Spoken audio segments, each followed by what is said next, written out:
أجمعين. طيب يا إخوة، كيف حالكم؟ Alhamdulillah bihair Ustaz. Alhamdulillah. Masya Allah, Alhamdulillah. Baik, barakallahu fikum. Insyaallah ta'ala kita akan melanjutkan pembahasan kita tentang kitab At-Tauhid karangan Syekh Muhammad bin Abdul Wahab rahimahullahu ta'ala. Sebelum kita melanjutkan, suara ana jelas ya ikhwah ya? Insyaallah jelas Ustaz. Insyaallah jelas. Baik, alhamdulillah. Baik, insyaallah ta'ala kita masuk pada halaman ini.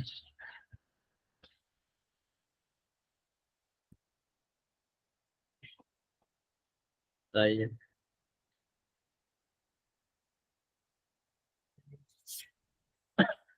Terlihat ya di layar ya?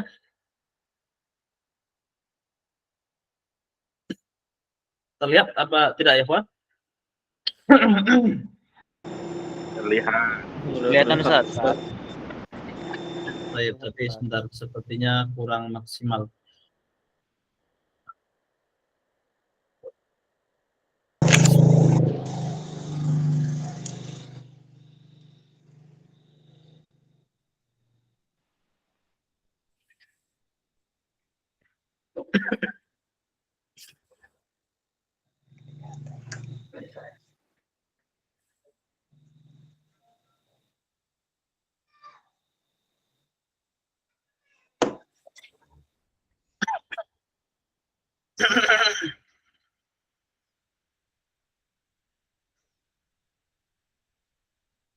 Baik, barakallahu fiik. Naam. Baik, insyaallah taala kita akan membahas pada malam hari ini di antara keutamaan yang kemarin telah kita membahas birrul walidain ya, pekan yang lalu kurang lebihnya. Birrul walidain sudah membahas apa saja hak-hak orang tua, kurang lebih ada berapa kemarin, 8 atau 9 kemarin ya. Kemudian setelah itu membahas beberapa ancamannya, di antaranya sambil murojaah kata Nabi SAW, sebuah dosa yang pantas untuk disegerakan azabnya, kata Nabi, adalah dosa durhaka kepada kedua orang tua dan memiliki tabungan, bukan tabungan pahala ya, tabungan siksaan di akhirat nanti. Itu di antara apa? Hadis Nabi SAW yang menunjukkan betapa pentingnya kita untuk berbakti kepada kedua orang tua kita dengan melihat ancaman yang begitu besar. Kemudian di hadis yang lain Nabi SAW juga menjelaskan ijtanibu sab'al mubiqat. Jauhilah 7 hal dosa yang membinasakan. Pasti yang pertama syirik, sihir. Kemudian di antaranya dalam hadis ini uququl walidain. Durhaka kepada kedua orang tua. Nah, sekarang kita insyaallah taala ya ikhwah fillah barakallahu fikum akan membahas beberapa hak kerabat. Kerabat juga memiliki hak, ataupun keluarga, ataupun saudara, itu juga memiliki hak. Jangan dikata tidak memiliki hak. Mereka semuanya juga memiliki hak, akan tetapi hak yang sesuai dengan ajaran agama Islam yang Allah dan Rasulullah Shallallahu Alaihi Wasallam sampaikan. Sebelum kita membahas hak keluarga kita, ini mumpung anak ingat soalnya, sebetulnya malas bahas seperti ini. Akan tapi khawatirnya namanya iman seseorang, dan kita sebetulnya ikhwah ketika seperti tadi siang atau kemarin ya yang lagi rame ada orang kafir yang datang ke Indonesia, sebetulnya kita tidak perlu ikut menyebarkan ini dan itu, tidak. Kita menyebarkan posisi kita ya perlu, kita menyebarkan akidah kita ya perlu, akan tapi tidak perlu ikut meramaikan. Akan kita lihat bagaimana lemahnya iman seorang muslim, bahkan menunjukkan loyalitasnya kepada siapa dia akan loyalitas, maka cukup bagi kita nasihat dari Allah Azza wa Jal dalam surah Al-Maidah ayat 51, bisa antum buka juga Al-Qur'annya ataupun mushafnya.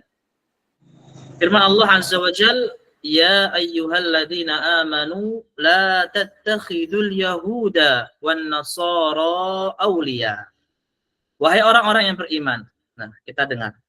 Allah nyeru kepada orang yang beriman. Kalau kita merasa orang beriman, dengarkan ini. Kalau kita merasa orang mukmin, muslim, dengarkan ini. Apa kata Allah Azza wa Jalla? La tattakhidul yahud. Jangan kalian ambil atau jangan kalian jadikan orang-orang Yahudi, Nasrani dan seluruh cabangnya. Mereka juga banyak cabangnya, sektenya juga banyak. Aulia. Apa itu aulia? Bisa teman dekat, bisa partner dekat, bisa sahabat dekat, apalagi pemimpin, sudah pasti di atas teman dekat kalau kita menjadi pemimpin. Nggak boleh kita mengambil orang Yahudi, Nasrani, sejenisnya, ada kecondongan dalam hati kita, tidak boleh. Ada kecondongan dalam hati kita, tidak boleh. Apa di antara ancamannya? Kata Allah berikutnya, ba'duhum awliya'u ba'd wa may yatawallahum minkum fa innahum minhum. Barang siapa yang condong kepada mereka, wa may yatawallahum minkum, condong kepada mereka dari kalian, dia golongan dari mereka. Barang siapa yang condong kepada mereka dari kalian, sungguh mereka adalah golongan dari orang-orang Yahudi dan kafir tadi, Nasrani tadi. Itu jelas kata Allah Azza wa Jalla, bisa dibuka, dicek di antara dalam surah Al-Maidah ayat 51. Apa berikutnya terakhirnya? Innallaha la yahdil qaumadz zalimin. Sungguh Allah enggak memberikan petunjuk kepada orang-orang yang zalim. Karena orang yang mengambil loyalitas kepada orang kafir, dia termasuk orang yang zalim, menempatkan bukan pada tempatnya. Enggak boleh.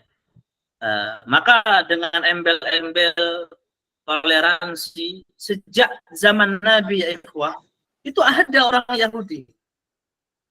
Sejak zaman Nabi itu ada. Bahkan di Madinah pun juga ada bangsa Yahudi. Tapi bagaimana mauqif? Mauqif itu kalau dalam kata posisi, sikap, itu mauqif. Sikap kita terhadap mereka, coba sikapnya Nabi terhadap orang-orang Yahudi bagaimana? Nah, maka disifati lagi dalam surah berikutnya, di antaranya Pak, dalam surah Al-Fatih juga ada, di antaranya Pak, Muhammadur Rasulullah walladzina ma'ahu asyidda'u 'alal kuffar ruhama bainahum.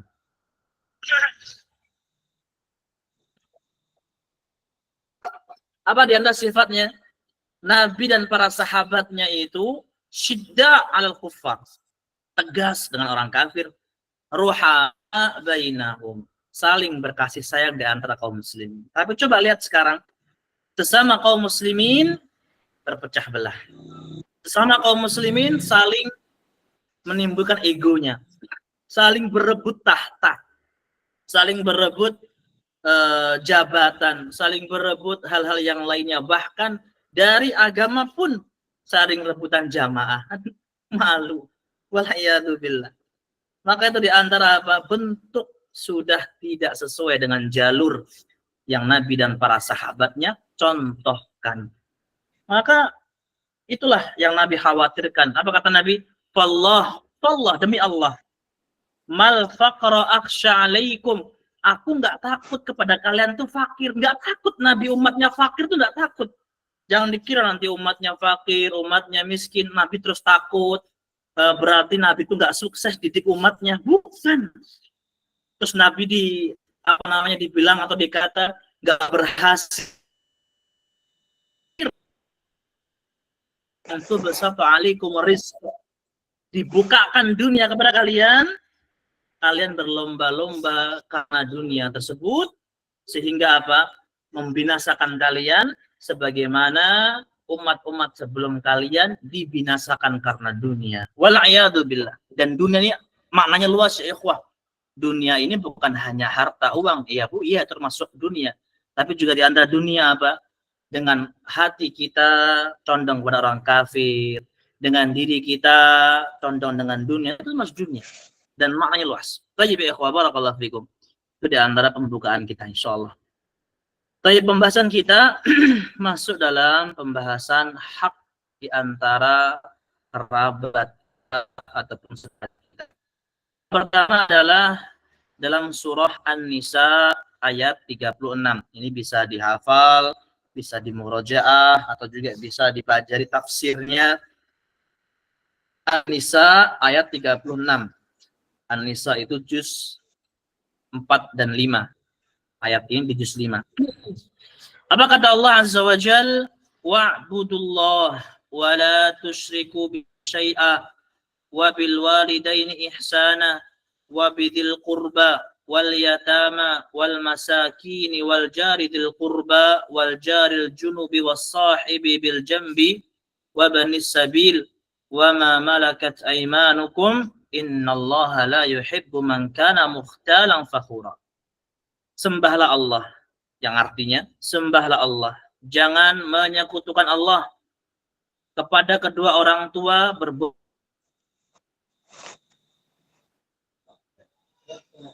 baik. Kepada kedua orang tua, kerabat, ikhwah. Suara terdengar lancar? Lancar Mas Budi ya? Putus, agak putus-putus Ustaz. Agak putus. Ya. Ini wifi-nya sebetulnya sudah minta ini. Mungkin terpakai bareng-bareng. Sepertinya itu sebab utamanya. Baik, anak ganti pakai internet biasa aja. Semoga lebih lancar.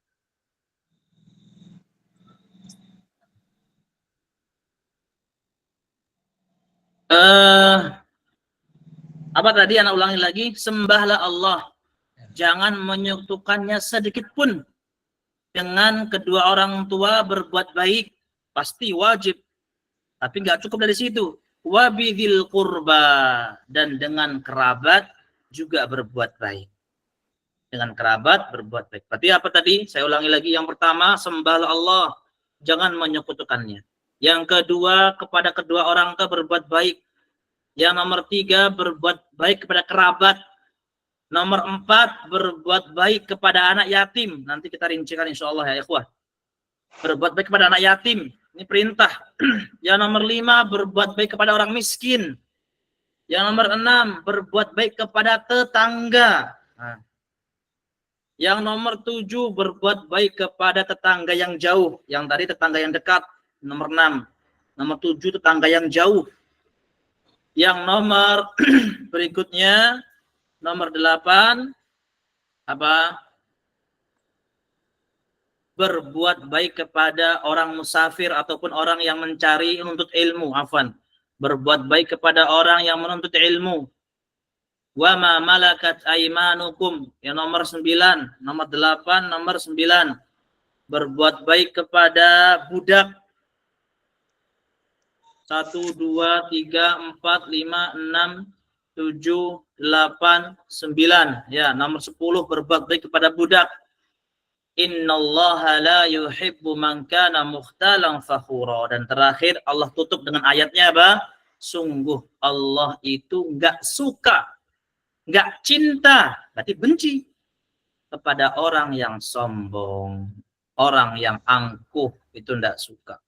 Baik, apa penjelasannya? Kita bahas penjelasannya. Apakah kitab Ana terlihat di antum ya ikhwah? Di layar, Mas Budi? Jelas Ustaz. Terlihat Ustaz. Terlihat ya, alhamdulillah. Baik, sekarang kita masuk siapa yang dimaksud dengan kerabat. Kullu man yasduq alaihi tasmiyatul qarib. Ini di sini. Ini pulpennya kok gede sekali ya, Masya Allah. Pakai yang kecil aja.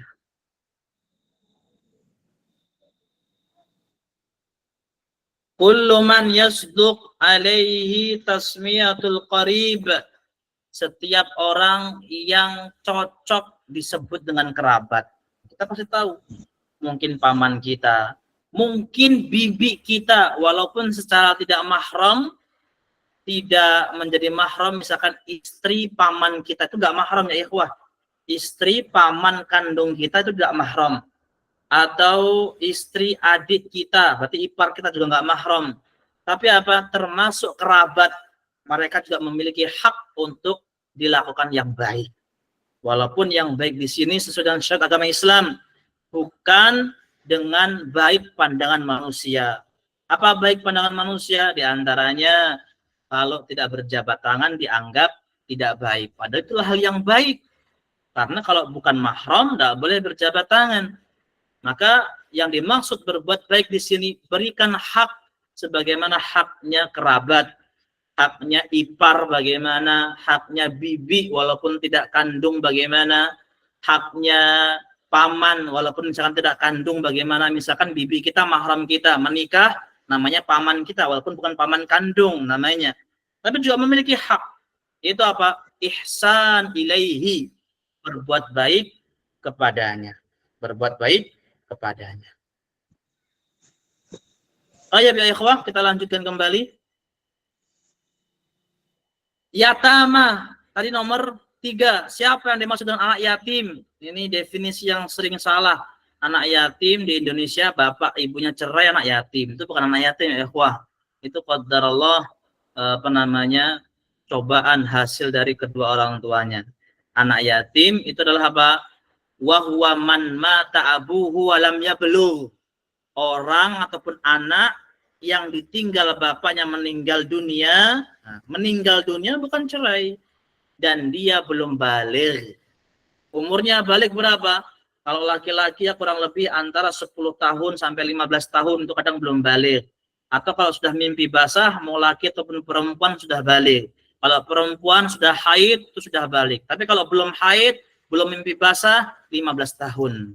Belum haid, belum mimpi basah, maka 15 tahun baliknya. Tapi insya Allah kebanyakan di bawah 15 tahun sudah balik ataupun sudah haid rata-rata. Maka umur segitulah dinamakan anak yatim. Kalau sudah tua, bapaknya meninggal, jangan dinamakan ini anak yatim. Anaknya Pak Yatim, nah mungkin. Tapi kalau anak yatim, bukan.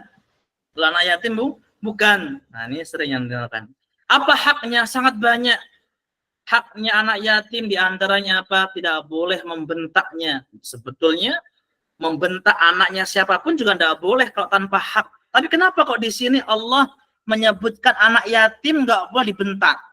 Karena ya ikhwah, hatinya anak yatim itu lemah. Dalam arti apa?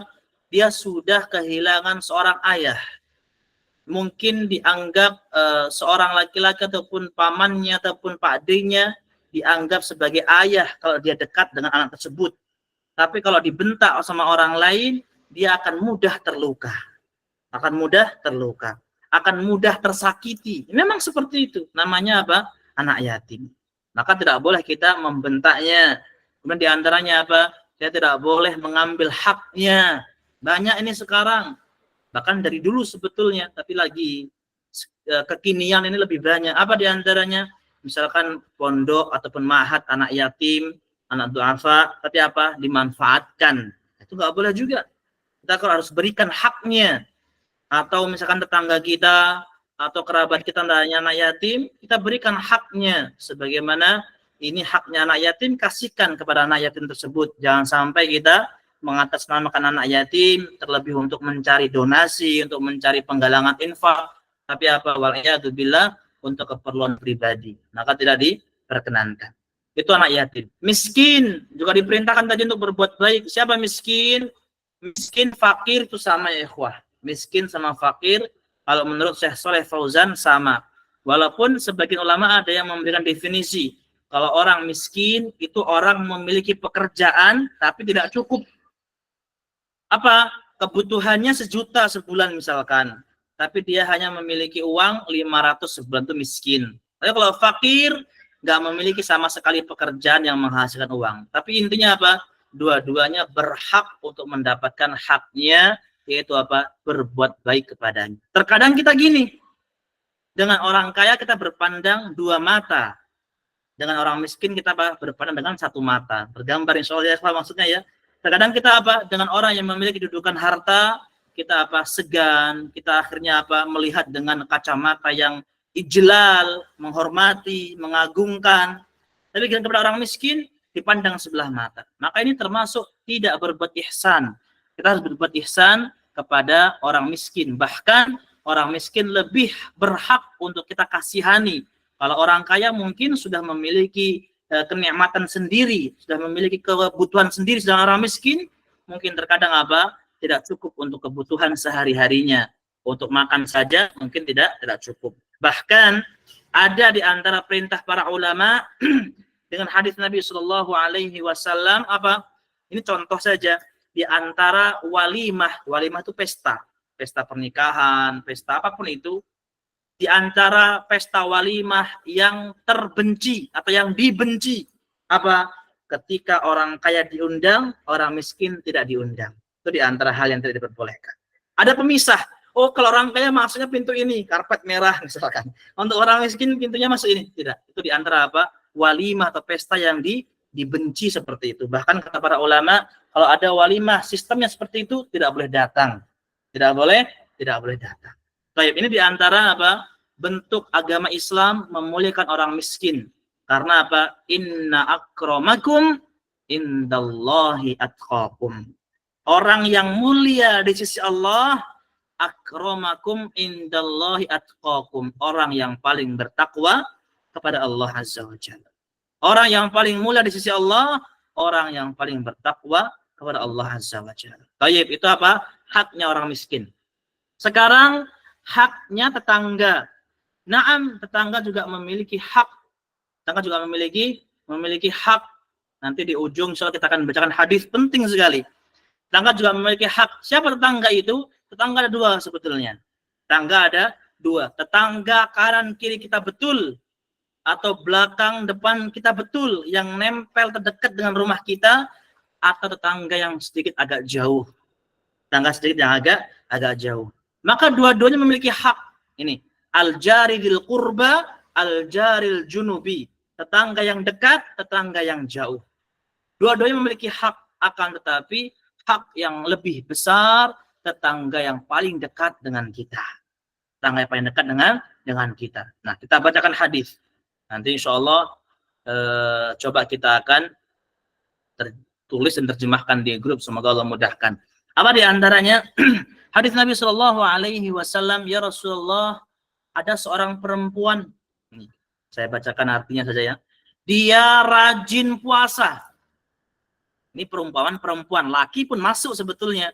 Tapi waktu itu perempuan yang menjadi contoh. Ada seorang perempuan, dia rajin puasa.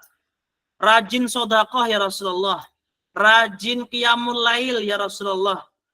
Puasa, sedekah, qiyamul lail. Lengkap amalan sunnah yang paling bagus. Sesuai wasiatnya Nabi kepada Abu Hurairah yang kita daurah kemarin. Apa di antaranya? Tapi dia lisannya tajam, berbuat buruk kepada tetangganya. Apakah dia masuk surga? Dia bukan penghuni surga. Bayangkan. Kata Nabi SAW, dia bukan penghuni surga. Sebaliknya, ya Rasulullah, ada perempuan, dia tidak sholat malam. Karena sholat malam sunnah. Tidak puasa sunnah. Tidak sedekah juga. Tapi dia berbuat baik kepada tetangganya. Dia tidak berbuat buruk, tidak menyakiti tetangganya. Bagaimana dia Rasulullah? Min ahlil jannah. Orang tersebut, perempuan tersebut, termasuk penghuni surga. Bayangkan, kalau melihat hadis Nabi ini, nanti insya Allah ta'ala, semoga Allah mudahkan anak tulis hadisnya, anak terjemahkan, anak kirimkan di grup insya Allah ta'ala. Maka apa? Dengan hadis ini menunjukkan amalan-amalan yang begitu besar seperti sholat malam, sedekah, kemudian puasa, dihilangkan seolah-olah ya ikhwah ya, dihilangkan atau terhapus dengan dosa menyakiti tetangganya. Bayangkan, dengan dosa menyakiti tetangganya, apalagi sampai kita tidak memberikan hak banyak, mungkin tetangga sampai pukul-pukulan, mungkin sampai memberikan batas yang begitu wal'iyadzubillah, tidak memiliki adab dan akhlaknya. Mungkin sesekali iya, kita harus memiliki batas, wajib, tidak boleh mentang-mentang tetangga dekat, nggak ada batas mahramnya, tidak bagus juga. Tapi kita juga harus memikirkan bagaimana adab dan akhlaknya, seperti jalan tetangga untuk lewat, seperti akses untuk lewat keluarnya, maka kita harus memberikan hak sebagaimana haknya. Atau diantaranya sampah kita, mungkin kita memiliki pohon, bahkan pernah di mana ya, lupa anak ikhwah itu, ada yang ngomong, wah ini Ustadz daunnya nyampah ke sini, buahnya nggak sampai ke sini. Ada pohon, daunnya nyampah ke sini, buahnya tidak sampai. Maksudnya apa? Mungkin pohon tersebut ada buahnya. Buahnya nggak pernah nyampe ke tetangganya. Tapi daunnya apa? Nyampe terus ngotorin ke tetangganya. Maka ini diantara bentuk juga termasuk menyakiti tetangga. Insya Allah ya ikhwah fillah, barakallahu fikum. Antum semua insya Allah kita semuanya ngertilah biiznillah bagaimana hak tetangga yang agar kita jangan sampai menyakitinya, jangan sampai kita mendoliminya. Poin kedua ataupun poin yang lainnya, dia berbuat buruk kepada kita bukan urusan kita. Dulu juga ada pernah yang nanya, Ustadz, ana sudah berbuat baik kepada tetangga dan lain sebagainya, tapi tetangga malah membalas keburukan. Itu bukan tugas kita.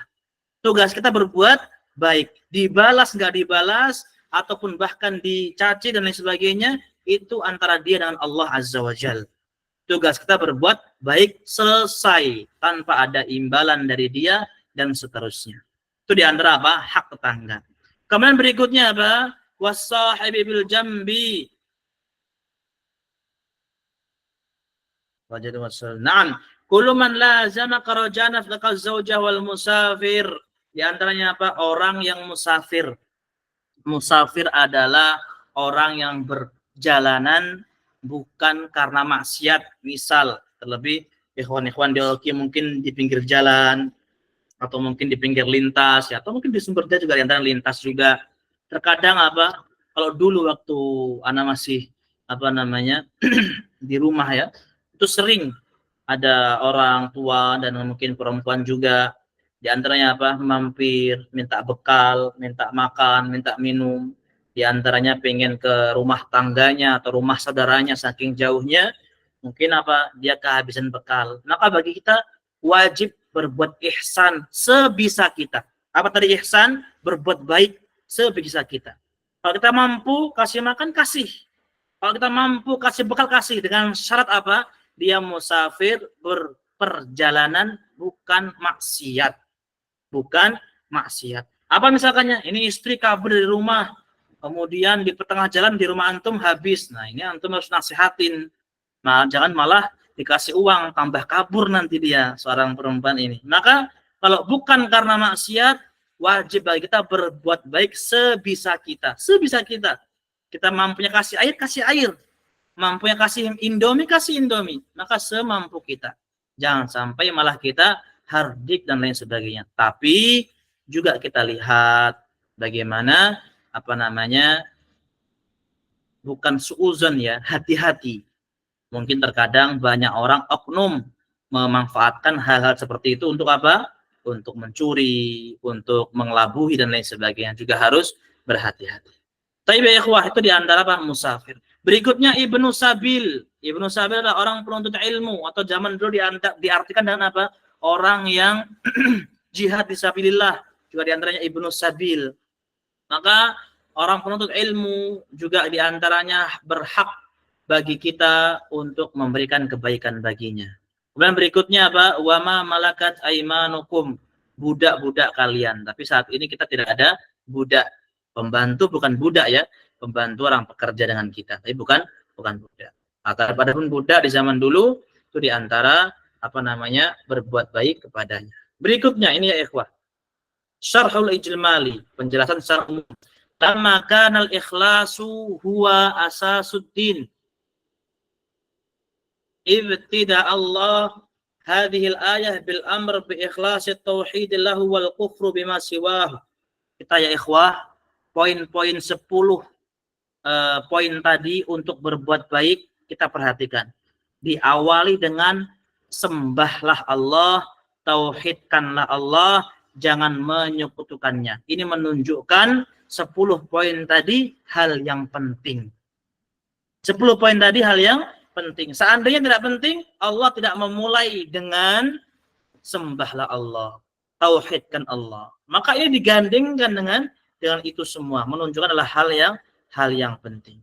Kita masuk ke faedah pembahasan kita. Al-fawaid. Yang pertama pasti wujubu ibadatillahi wahdah. Kita beribadah hanya kepada Allah. Itu faedah yang pertama. Faedah yang kedua, disyariatkan menyambung silaturahim. Menyambung silaturahim. Apa yang dimaksud menyambung silaturahim? Menyambung silaturahim itu ya ikhwah, barakallahu fikum, adalah menyambung ketika seorang muslim kerabat kita memutus hubungan dengan kita. Itu namanya menyambung. Saya ulangi lagi, menyambung silaturahim adalah menyambung saudara kita, kerabat kita yang muslim yang memutuskan hubungan dengan kita. Terkadang apa? Kita punya kerabat, bahkan paman, nah, anak sendiri pun ada. Paman, mungkin kalau istilahnya bibi, bule, ya, apa? Menjauh dengan kita. Padahal paman kita. Kenapa? Mungkin karena, ini sudah bukan satu pemahaman lagi nih. Ini pemahaman yang sudah tidak tahu apa ini. Akhirnya apa? Dijauhin. Nah, tugas kita menyambungnya. Itu yang sunnah. Adapun berhubungan baik, menjaga hubungan baik, sudah baik hubungannya, itu juga diperintahkan. Tapi bahasannya bukan menyambung silaturahim. Tapi apa? Menjaga silaturahim. Maka dibedakannya ikhwah. Menyambung silaturahim adalah kerabat kita yang mungkin menjauhi kita. Itu nomor 2 tadi ya. Berikutnya, faedah yang nomor 3. Wujubul ihsan ila man ta'ulahu minal aitami wa dzalika bihifdzihim wa husni tarbiyatihim wa tanmiyati malihim. Di antara faedah yang nomor 3 adalah apa? Kita diperintahkan berbuat baik kepada anak yatim, terlebih anak yatim itu kerabat kita. Terlebih anak yatim itu kerabat kita. Dengan apa? Dengan menjaganya. Satu. Apalagi wa husni tarbiyatihi, mendidiknya. Nah, antum kalau misalkan memiliki kemampuan menyekolahkan anak yatim, memondokkan anak yatim, termasuk itu adalah apa? Berbuat baik kepada anak yatim. Betapa besar pahalanya kalau sampai mereka mengamalkan sunnah, mengamalkan ibadah karena kita yang mondokkan, masya Allah, adalah suatu pahala yang begitu besar. Itu di antara faedah nomor 3. Faedah nomor 4, istihbabul ihsan ilal masakin wa anwa'il ihsani katsirah. Sunnah hukumnya memberikan kebaikan kepada orang miskin. Sunnah hukumnya memberikan kebaikan kepada orang miskin. Maka dalam teks ayatnya, wa ammas-sa'ila fala tanhar. Orang yang minta-minta,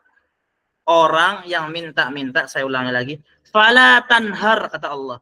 Jangan kalian hardik, jangan kalian bentak. Kalau kita ngasih, kasih. Nggak mau ngasih, dengan baik. Jangan dibentak. Itu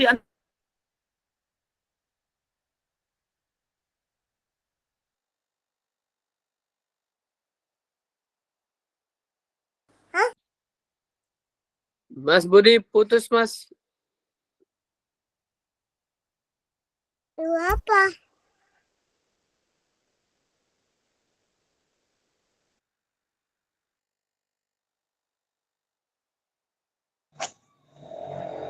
Ya, suaranya hilang.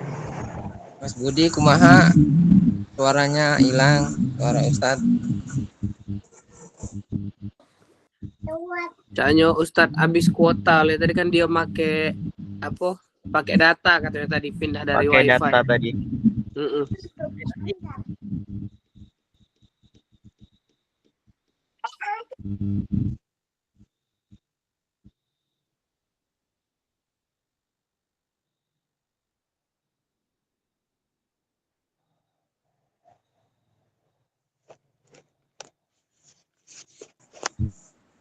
Transfer pakai data, Mas Budi.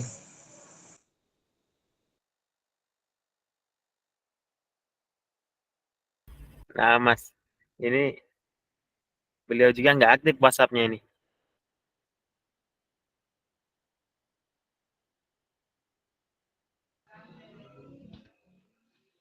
Iya, kenapa nggak ada suaranya ya? Yo, Ustadz Sepertinya disconnect. jaringan perannya apa habis kuota mungkin. Mm-mm. Kita Ferdi, Jepri.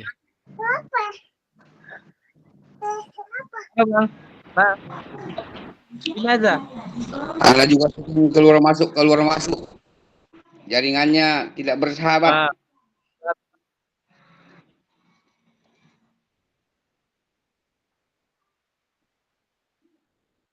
Bulu tangkis. Sinyalnya diikat tali. Gaskan. Pakai tali layar. Ya. Akhi Dodi, kaifa haluk akhi?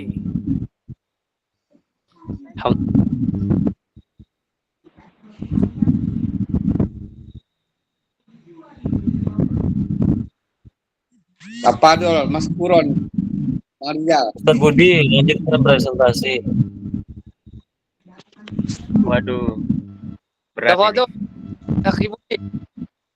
Tafadhol. Berat.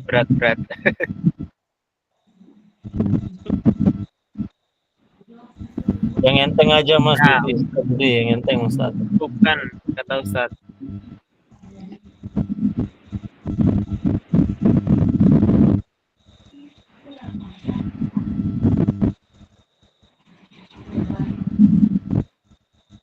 Sepertinya emang Banyak penggunaan yang keluar nih peserta rapat ini.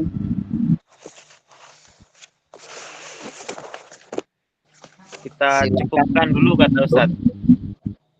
Subhanakallahumma wa bihamdika asyhadu an la ilaha illa anta astaghfiruka wa atubu ilaik.